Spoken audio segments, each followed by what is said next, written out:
Likewise, Rabbi. Great to see you. Okay, we are on Chavches Beis 28b, towards the bottom of the page. 2 lines from the bottom. 28b. Everyone have it? Morris? 28b, 2 lines from the bottom.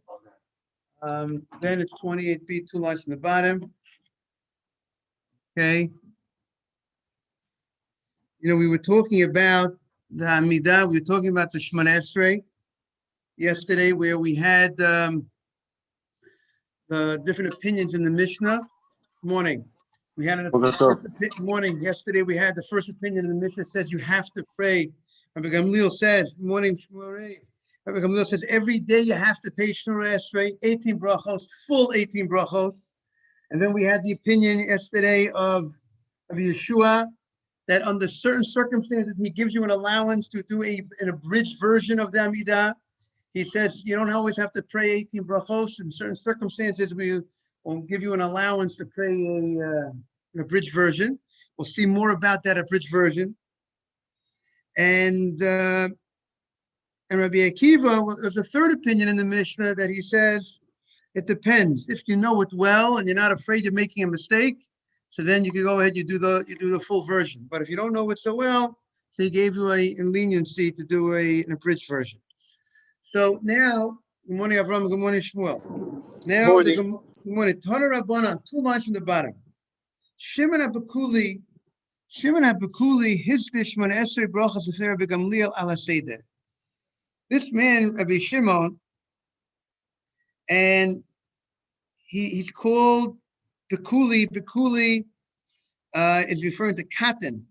And he was a man, and he made his business out of cotton. He was in the cotton industry. And that's why he was called Shimon HaPakuli. He organized the 18 brachos in front of Rabbi Gamliel and B'Yavne.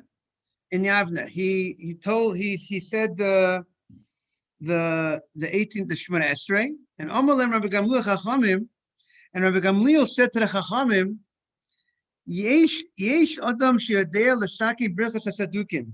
Is there anybody that knows how to organize a new bracha? We need a new bracha for the Amidah. We have 18 brachos of the Amidah, 18 brachos of the Shemona Esrei, but we need to add another one because we're having a lot of trouble from the minim, the Sadukim, the people that are denying in the oral law and the only believing in the written law, and we have people, Jewish people, that are snitching to the government, and we need to go ahead and we need a special add to the Amidah, a special prayer to add to the Amidah, to pray that these people should have no power, and that's going to be the bracha called La Mashinim. How do you say it?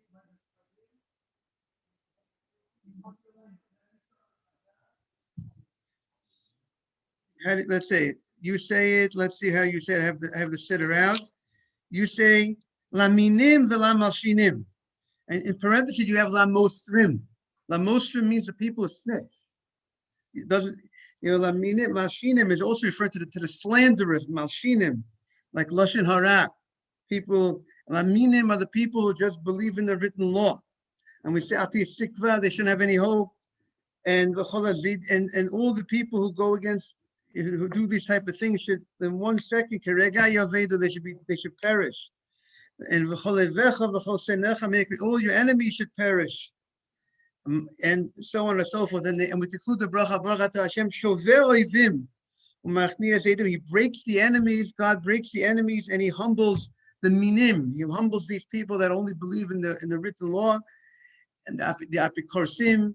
And that's a special prayer that we need to institute. Is there anybody who feels he's capable of instituting, of organizing a special text for this bracha?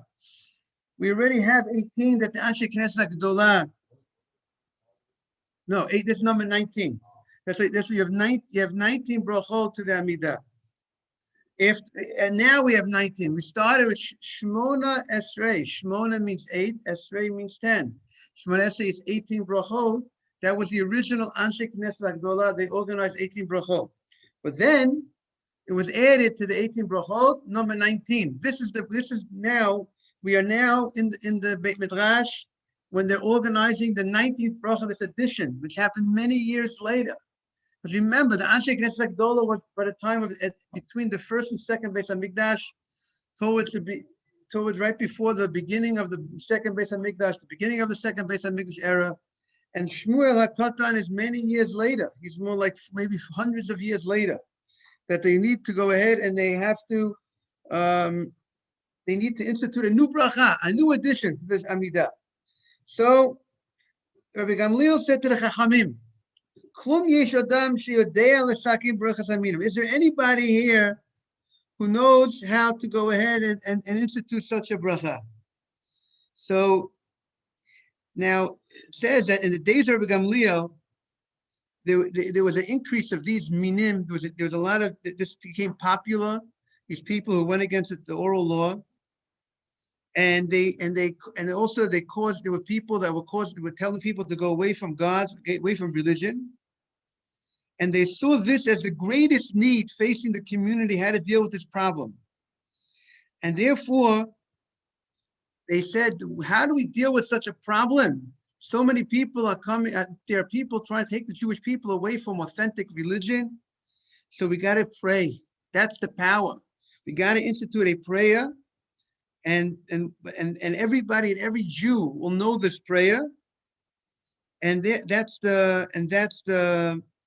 that was the point of instituting this bracha. They understood the power of the Jew is not with the sword. The power of the Jew is with prayer.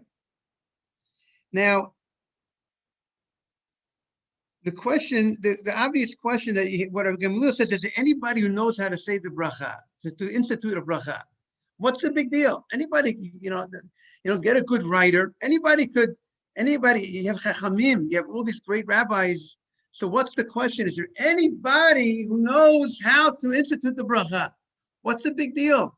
The chachamim, these are great people. These are the greatest rabbis of the generation. What kind of question is it that Rabbi Gamliel says to the chachamim? Is there somebody that knows how to institute such a bracha? Anybody can go in, and any of the rabbis should be capable of doing it. These are big rabbis. So Pnei Yeshua explains that all the brachot, you should know that all the blessings of the Amidah, every letter and every word has a special kavanah. Why the rabbis picked a certain amount of words for each bracha, which letters were used for each bracha. And there's a lot of sodot, a lot of Kabbalah. We need Yosef HaTzadik for this. There's a lot of hidden things within the bracha. There's a lot alluded to within the words. We might not be able to pick up and recognize, but within the words of the Amidah, there's a lot hidden within. And through the combination of the words, the amount of words, the number of words, the number of letters, and the messages that are hidden within, just like the Torah has sod, has the Kabbalah in the Torah. There's so many messages within these, every bracha and Amidah. So that is that question. Is there somebody who knows this, who's capable of organizing such a bracha with all the different sodot and all the different secrets that need to be hidden within the bracha?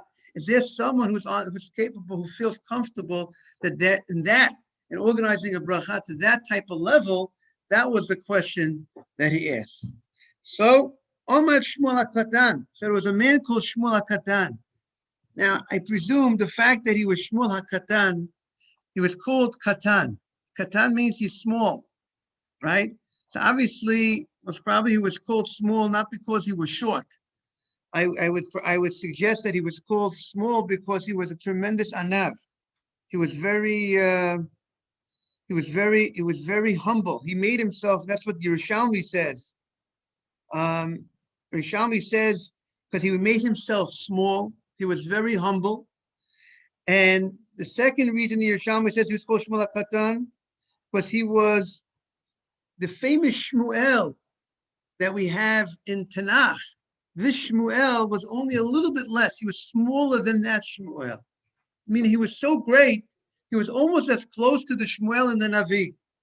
So now, Rabbi, the Shmuel in the Tanakh is Shmuel HaNavi? it's not Shmuel and Navi, but he's Shmuel. He's Shmuel. He's a lower Shmuel. He's a little bit lower than Shmuel.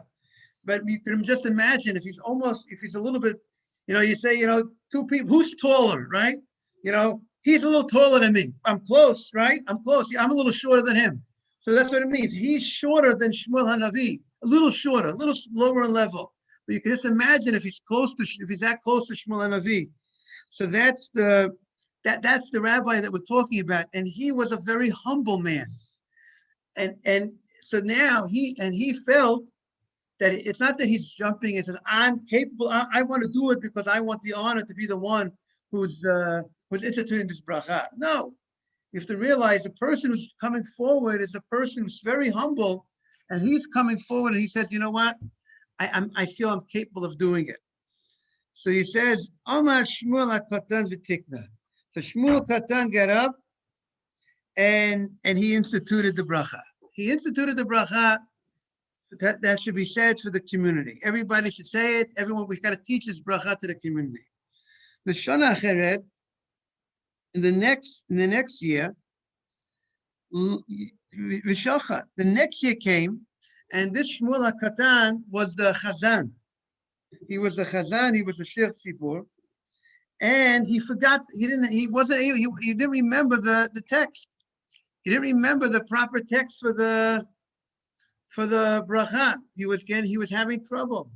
He was having trouble reciting this new bracha that he was the one who formulated. He was the one, like the manufacturer, so to speak. He was the author of this bracha. And yet, when he was the Chazan, he had difficulty remembering the bracha. Good morning, Akiva. He had difficulty remembering the bracha. So what happened? The Hishkivba, and he was looking at now on Mazel Tov Mabruk Chavtet Amar Aleph 29a on the top, right? Boris 29a on the top. The Hishkivba, he looked into he was trying Shtayim v'Shalosh Sha'os, 2 or 3 hours. It sounds like a very long time. He was trying to figure out. The question is, does the Gemara literally mean 2 or 3 hours, or it means something a little less than that? But he was trying to remember the bracha. And they did not remove him from being the Chazan. Rabbi, why do you think it's not 2 or 3 hours? It's written 2 or 3 hours. Say that again? Why do you think it's not 2 or 3 hours? It might be less. It's written in the Gemara 2 or 3 hours. Right. Because the question is, it sounds like that it sounds like from the Gemara, he was trying to figure out for 2 or 3 hours. I mean, it sounds like they were staying in the same place for 2 or 3 hours, waiting and trying to figure it out. It sounds like a very extremely long time that they're going to be waiting. Let me see. Hold on. Let me see.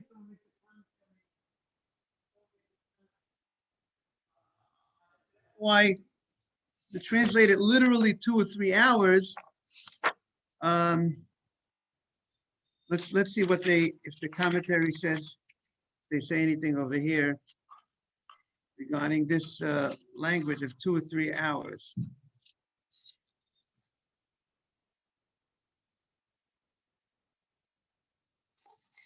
Okay.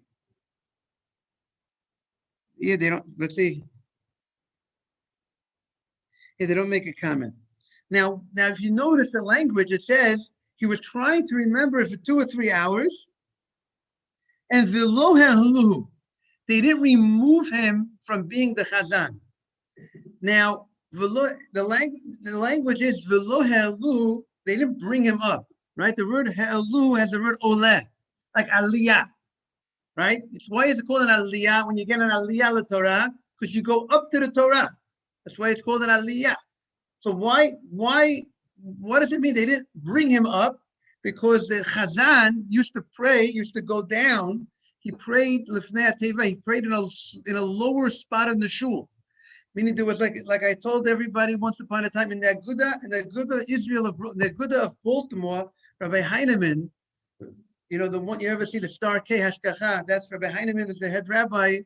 And he, in his synagogue, when he built the synagogue, the shul basically says, this place where the Chazan stands is he cut off some tiles in the ground. He made it a lower area where the Chazan stays. Because it says, Mimamakim karaticha Hashem. You call Hashem from the depths. So therefore he went down. So that was that's why the Gemara uses the language. They didn't bring him up because the Chazan was on a lower place than everybody else. Now, so the Gemara says, Amai loholu, and they let him try to figure it out, and until he figured it out. And the Gemara says, Amai lohelu, why didn't they remove him? Why did they let him remain as a Chazan? We find that the people who were the Sadukim, or the people who were, they would want to skip. They would not want to say these words because these words are like a curse against themselves. So if someone was a Saduki among the Jewish community, and a lot of times you don't know who's the Saduki, you don't know who went sour. So one way to know a guy went sour, if he would be the Chazan and he wouldn't want to say this bracha, because he doesn't want to pray against himself. So if anybody would go up to the Chazan and he wants to skip this bracha, he doesn't want to say the bracha, they would remove him from being Chazan. You say you can't be the Chazan because you're not fit. You're a min. Good morning, Ariel. Shalom Aleichem. Good morning, Ariel. So, Rabbi, it was a real problem, the Sedukim. The Seduk was a big problem, big time. But you know what? Thank God that they're not around anymore. There's one. I think they have in Israel maybe one of these. The bracha worked, Rabbi. Yes, the bracha worked. Beautiful, Michael. I think they're called the Karaites. They call them the Karaites. I think in Israel they still have left a temple from these Karaites. Yeah. What do you say? Kritim, yes, they have a temple somewhere. I think in the north of the country. They have a temple, but like someone who once told me, anything that's not authentic eventually is going to go away. The authentic, the real thing wins at the end, and authentic Judaism wins, and that's why we're seeing today that there's other types of Judaism are on the decline, and the authentic Judaism is on the rise. So the Gemara says, Amai lohalu, why didn't they remove this person who was the Shmuel, who was the Chazan? We have here in the synagogue, Shmuel the Chazan, right? Why did they have Shmuel the Chazan? Why did they remove him if he was not saying the bracha? We know V'amar Rabbi Yehuda Amarav, Tal b'chol habrachot kulan. If a person makes a mistake in any bracha in the Amidah, right, and he's making mistakes, we say Ein malin oto. We don't remove him. If he makes a mistake, he skips a bracha. We say we don't remove him. We tell him to go back to where you skipped the bracha. You made a mistake. You skipped. Go back to where you need to go. But if he's Berachos Haminim, if a person makes a mistake in the Berachos Haminim, let's say he's up to V'lam Hashinim and he skips and he goes, instead of saying V'lam Hashinim, Laminim V'lam Hashinim, he says Ala Tzadikim. He skipped the that bracha. So we know what we do. We say, hey, this guy, get out. He can't be the Chazan. Out. Bring him, get him down. Let's take him down from the position of Chazan. And he's no good. So we know if a person makes a mistake, we remove him. Why? Chashinan. We are concerned, Shema minoto. Shem, because maybe he's a what? Maybe he's a Saduki. Maybe he's from these people that are doing bad things. So good morning, Yosef. Good morning, Yosef. Good morning, Rabbi. Good morning, Rabbi. Good morning, Yosef. Good morning. Morning. Boker Tov, Yosef. So the Gemara says, Shiny Shmuel HaKatan. Shmuel HaKatan, Yosef, Shmuel HaKatan is the one who organized the bracha of Laminim, V'lamalshinim. He was the one who organized that bracha, and he made a mistake in the synagogue, and he didn't, and yet they didn't remove him from the position of the Chazan, even though by making a mistake, it looks like he doesn't want to say the bracha. It looks like he doesn't want to say the bracha. Maybe he's a min. Maybe he's one of those guys. So why did they remove him? That's what we're up to in the Gemara, Yosef. So the Gemara suggests perhaps, Ariel, you hear what we're saying over here? Shiny Shmuel HaKatan. Maybe Shmuel HaKatan is different, meaning anybody who makes a mistake in the bracha v'laminim, maybe we will go ahead and remove him. Why? Because we're afraid that maybe they know he's good. They know he's good. But they know he's good. Shmuel was the one who organized this bracha, number 19. This became number 19, laminim v'lamashinim. Because they had a lot of trouble from the people who were slanderers, informers, putim, the minim, people who only believed in the written law. They had a lot of trouble from these people. So they added this bracha. Shmuel was the author of adding the bracha. And now Shmuel himself is the chazan. And he's making a mistake in the bracha. So if he was not Shmuel, the random guy, maybe we would take him down from the chazan. He doesn't want to say the bracha, means maybe he's one of those guys. You with me clearly? But since it's Shmuel's the one, maybe you're gonna tell me Shmuel, he's the one who organized it. He, like you might said, he was a good guy, good man. I should say guy, good man. So therefore, maybe that's why they didn't remove him, because they know he's not sour. He's the one who actually authored it. You with me? Is it clear, Ariel? Any question or not? Now, so the Gemara says maybe shiny Shmuel HaKatan tikna, because he was the one who instituted the bracha. We say hello to the young lady on the screen. He was the one who instituted the bracha.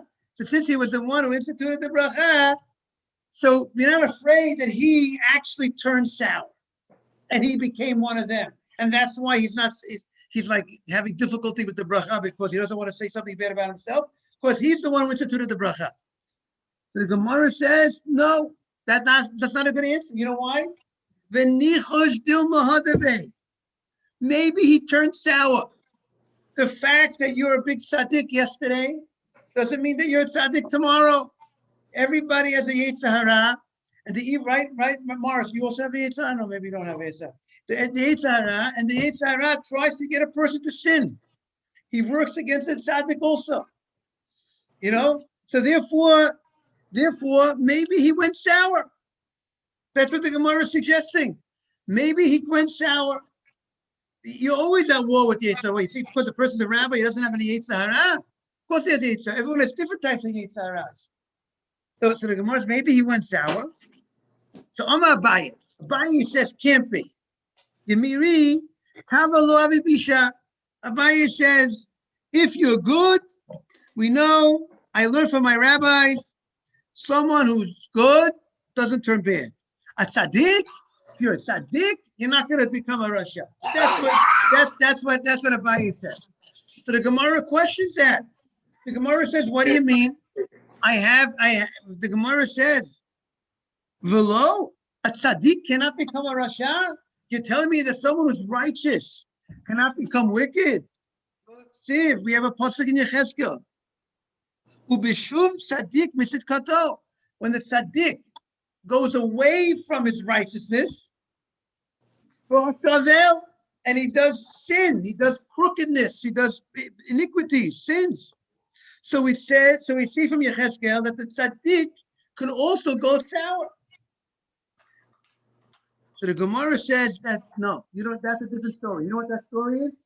That person was originally a rasha, then he became a tzaddik, then he went back to his old tricks. Meaning, sometimes you can have somebody who could be a rasha, bad person, doing bad things, and then he does tshuva.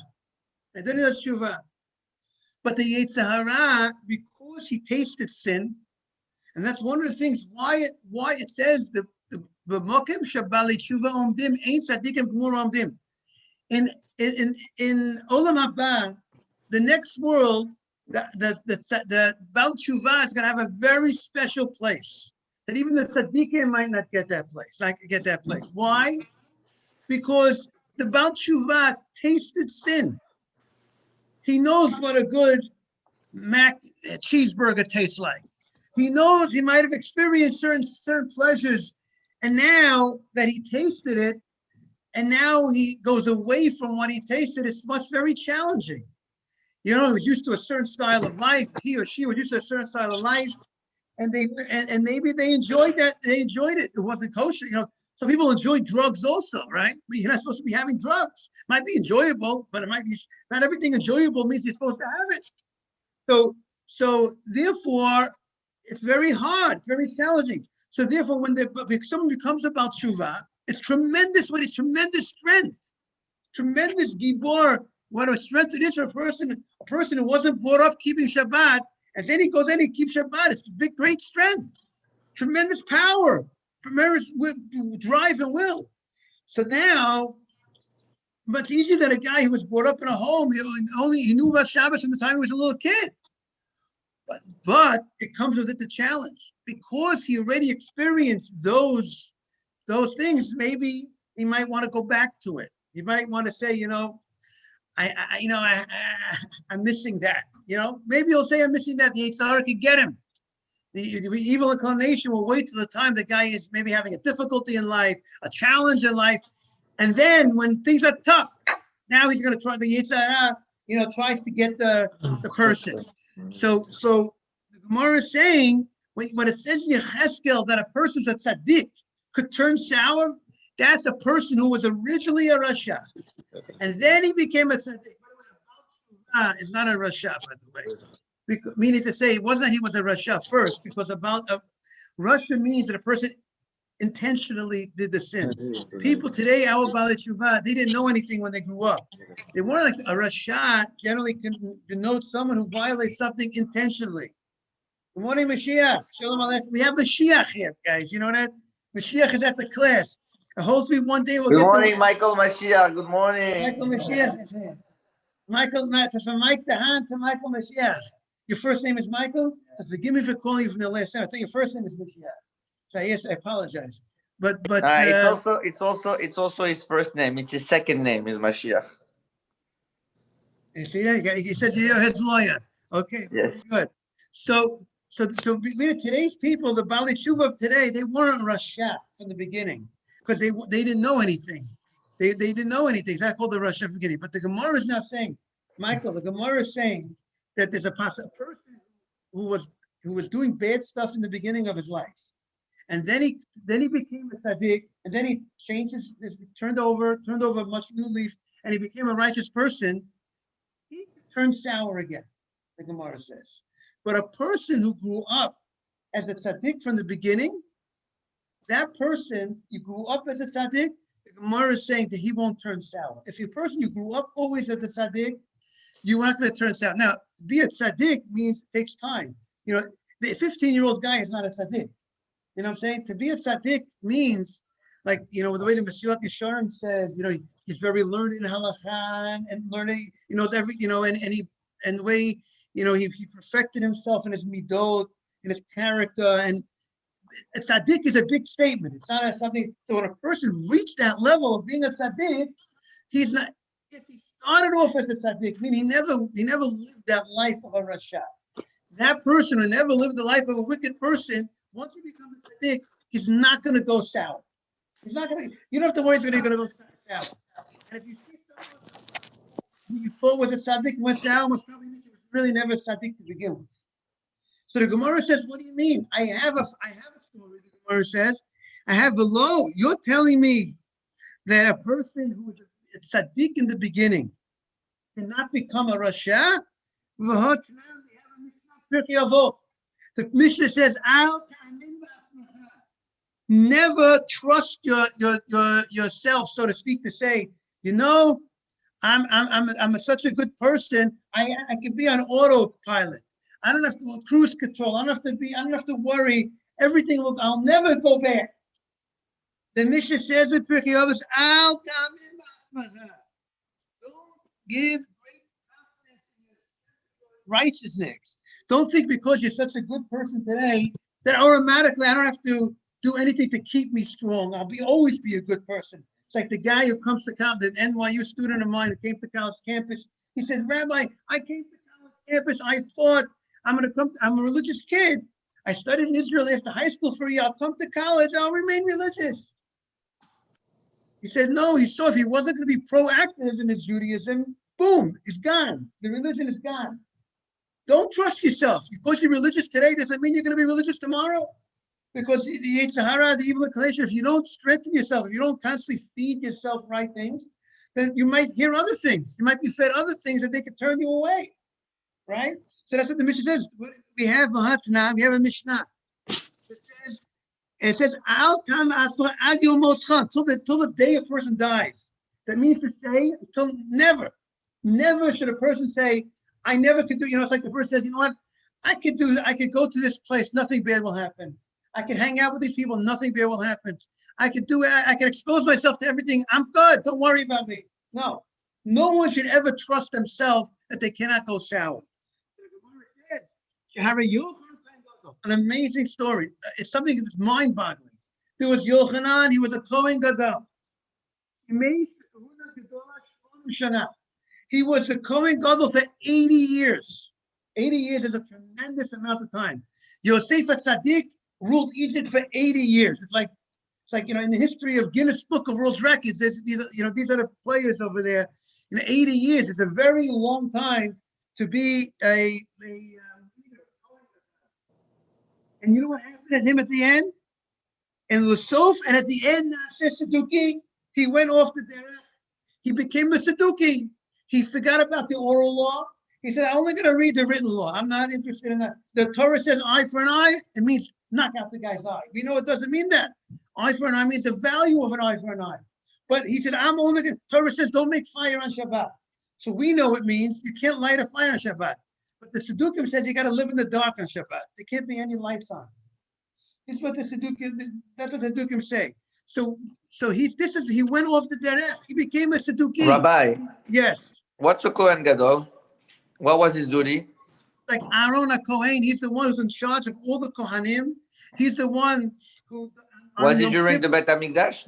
During the Beit HaMikdash. This Yochanan Kohen Gadol was during the Beit HaMikdash. He was the one who went into the Kodesh HaKodashim. He went into the Holy of Holies on Yom Kippur.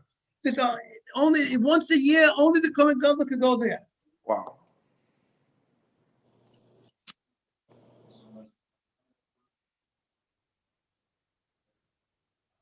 In a certain sense, like exactly what Ariel says, in a certain sense, he was like the spiritual leader of the community. Like he's like the Shliach of Hashem, the messenger of God. He represents the Jewish people, and he's doing the service at the Beis HaMikdash. And look, he went sour. So the Gemara says, Abaye says, no. You know what? Yochanan was originally a Rasha. He was a Rasha. He was Yanai. There was a king called Yanai HaMelech, and he was a sour king. He killed the Chachamim. He was a terrible person. So that Yochanan was Yanai. So since he was sour in the beginning, he was bad in the beginning. Then he turned good for 80 years, and then when he became an old man, he went back to his old tricks as Rabbi.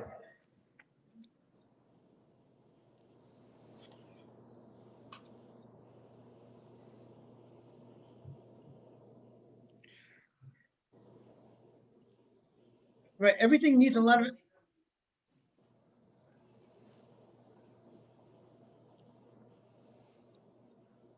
Right. So the Gemara said, I guess which point? He was a Rasha. Point of Abaye, he was a Rasha.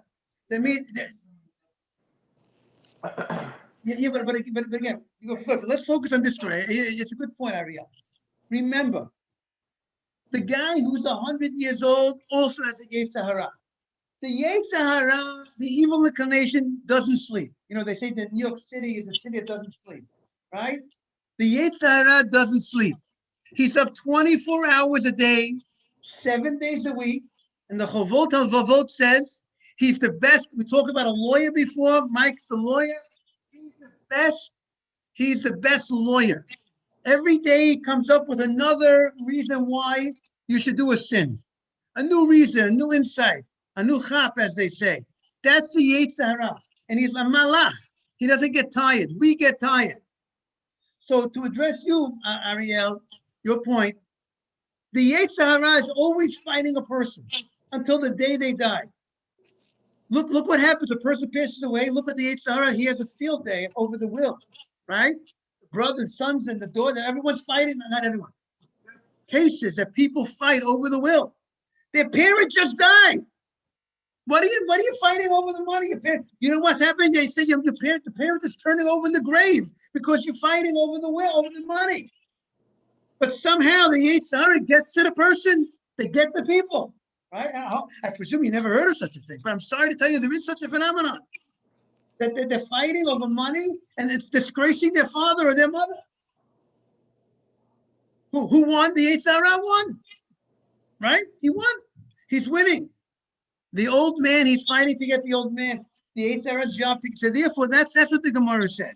Rabbi, so I have a question. Yes. Is there a definition about when they say what does the Gemara say? Saying earlier they were Rasha, right? When they were young, how is the Gemara saying? Right. The Gemara is saying that he was a Rasha when he was that this Yochanan, according to Abaye, this Yochanan was a Rasha when he was young, and then he turned good. And then when he got old, he turned sour again. So is there a definition of young? 10 years old, 20 years old, 30 years old, or no? I presume if a person is over 13, and if they go ahead and they intentionally violate the Torah, they know it's wrong and they do it, anyway from that, it's called a Rasha. When the Torah says Rasha, it talks about referring to you have to be a man. A child can't be referred to. A child under can't be called a Rasha. The Torah called a Rasha. Mitzvah, you know, that's a Rasha. So the Gemara says, "I'm Abaye hu Yana hu Yochanan." Now remember, how did he turn sour, Ariel? He turned sour. He didn't give up religion totally, Ariel. It's not that he became secular totally. What he did was he cut the religion in half. He said, I believe the real religion is the written law. Yeah, Ariel? The way he went sour, it wasn't that he went, as they say, cold turkey, that he totally he totally, maybe I could answer your problem, what's bothering Ariel. It's not that he went cold turkey, I'm leaving the whole thing. No. He says, no, the religion is just the written law. That's how he went sour. He said, but he instead of saying, recognizing there's the written law and the oral law, meaning there's the Torah Shabbat Peh, there's the oral law, there's the Gemara, he threw out the Gemara, that I'm only believing in the Chumash, in the written law. So it's not that he totally said, I'm leaving religion totally. He kept Shabbat not the right way. He had a inappropriate way to, meaning the Torah says, don't have a fire on Shabbat. So he says you can't have any hot food on Shabbat. Everything has to be cold because there can't be any fire going on Shabbat. That's why, by the way, that's the reason why, one of the reasons why we have chalat on Shabbat. You guys have chalat? You have chalat? Yes. You know, we have meat that chalat every day because we want to have hot food on Shabbat, number one. And also we want to show that the Sadukim are wrong. The Sadukim say you can't have hot food on Shabbat.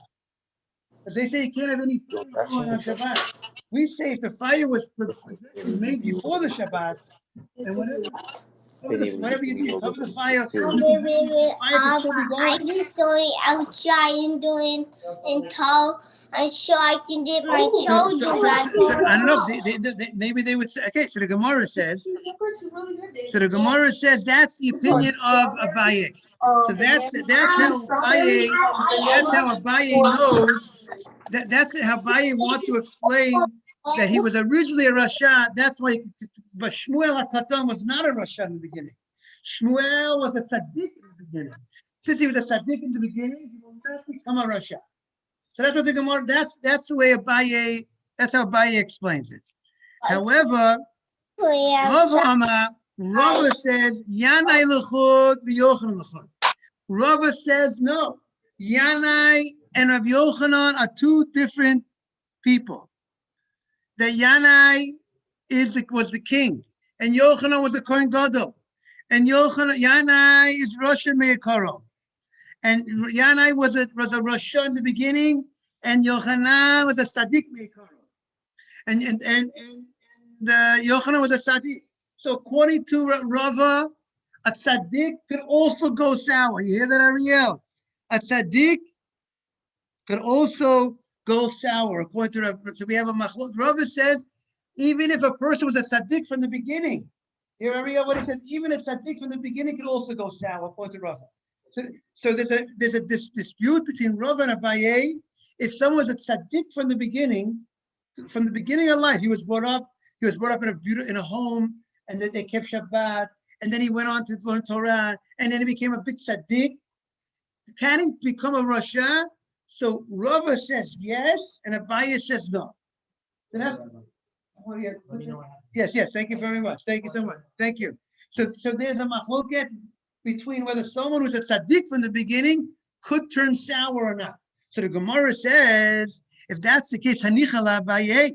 So Abaye, who says that Yochanan was someone who was a Rasha, he was first Yanai HaMelech, and then he became a tzaddik, and then he became a Rasha. So according to him, it's good. Hanichala Abaye. That's why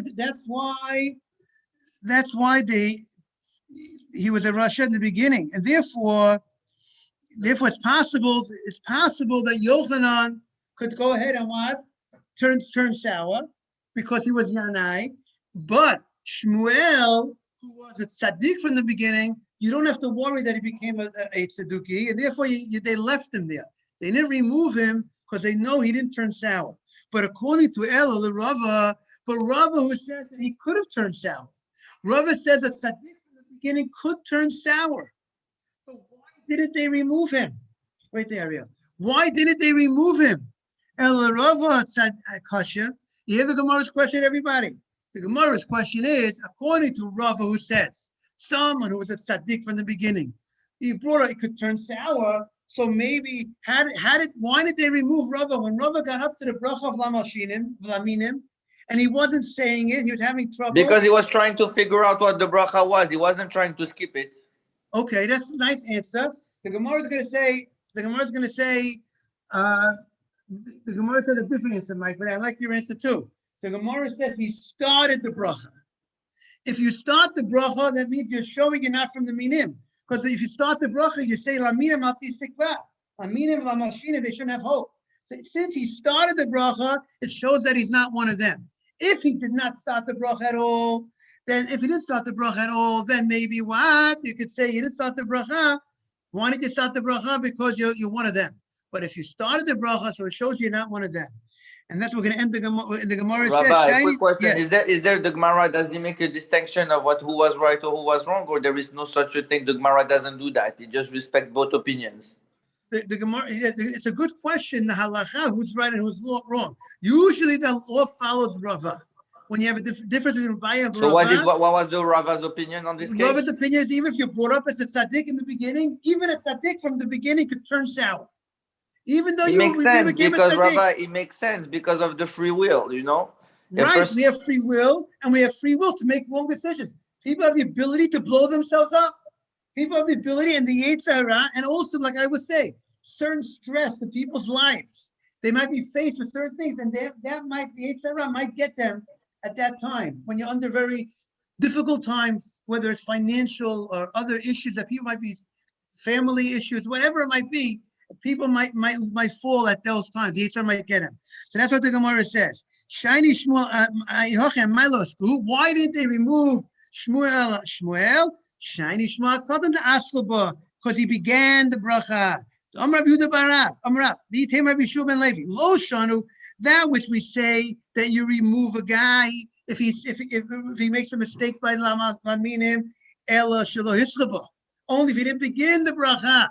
But if you began the bracha, then it shows you he's not from those people, and therefore you don't remove him. And that's how we're going to end today's class. Beautiful. Thank you, Michael, for joining us. Take care. Okay, everybody, is it clear? Anybody have any questions on what we said today? Rabbi, beautiful, amazing. Wow. It's amazing Gemara. But amazing, I think what we should take out from this Gemara, everybody, is to realize that according to Rava, even a great tzaddik can turn sour. We have to realize the power of the Yetzer Hara, that he's always trying to get us.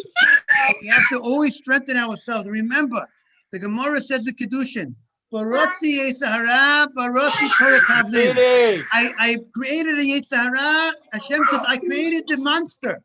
I created the Yetzirah. But what is the thing to No, get she the doesn't want Yetzirah? anything now. Don't How offer can you anything. knock him out? What's the knockout? The knockout is the Torah. The Torah, Torah. the Torah, the learning of Torah, the keeping of Torah mitzvahs. Okay, That's I'm gonna on the knock it. phone. You You're gonna think get him I down can on the be floor. quiet here? That's the bomb. That's the knockout punch. I don't know if I want to say the Mike Tyson punch, but that's the punch. That's the punch that will knock him out. But the That plug will knock itself. out the Yetzirah. Have a No, you great took day, the plug everybody. yesterday. I saw Beautiful, it. Rabbi. Have a Thank you, beautiful thank you. day. Thank you. Thank you. Thank Thank Thank you you. very much, everybody. Bye bye. No. David, you hold How on are to you? it. How are you, Akiva? Morning, Yosef Tzaddik. Akiva, could you call me? Could you give me a ring? Could you give me a ring? Thank you very much. Have a great day.